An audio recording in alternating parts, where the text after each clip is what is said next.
كما براما براما أعوذ بالله من الشيطان الرجيم بسم الله الرحمن الرحيم والصلاة والسلام على رسول الله مولانا برهام ابن عبد الله ñu fas yéene jublu ci li nga xamante ne moom lañ baaxoon di def saa su ne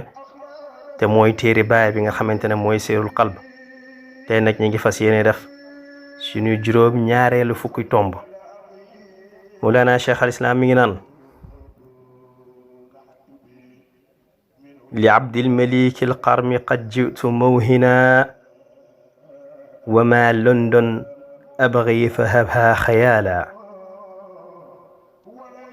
I have just arrived at the house of the wise Abdul Malik in the middle of the night. But you should know that London is not my destination. Take this stopover as a mirage. Je viens d'arriver chez le sage Abdul Malik en pleine nuit. Mais sachez que Londres n'est pas ma destination. Cette escale, prenez-le comme un mirage. mbokk yi saaxibul faydati ibrahimiya barham ibnu abdullah mu ne li abdul malik al qarmi ca ki nga xamante ne mooy abdul malik moom abdul malik mi nga xamante ne sang la ndaxte abdul malik moom kat doomu buur la kon jamono jooju tam buur la woon qad jitu mawhinan ca dëgg-dëgg yegsi naa man mawlaana cheikh al islam ca xaaja guddi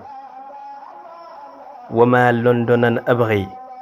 bàyyi mu ne nag xam leen ni moment boobu London taxuma jóg fa habha xayaala na nga jàppee sama escale boobu rek comme li nga xamante ne janeer la mbokk yi bàyyi mi ngi naan ca këru ki nga xamante ne moom lañ naan Abdul Malik te Abdul Malik boobu buur la ndax doomu buur la ca dëkk bañ naan Londres ca Angleterre bàyyi mu ne man Mawlana Cheikh al Islam yegsi naa fa xaaju guddi waaye nag yow taalibe bi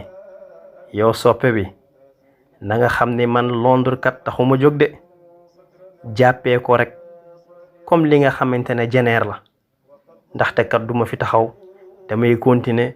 ki ma tax a jóg mooy yéen ci yàlla Muhammad sallallahu alayhi wa sallam kon nañu xam ne destination ba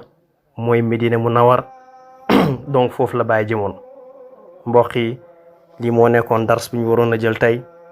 di leen sant di leen gërëm di leen ñaanal jàmm di ko ñaanal suñ bopp wa axiru daawana an alhamdulillahi rabbil alamin jërë ngeen jëf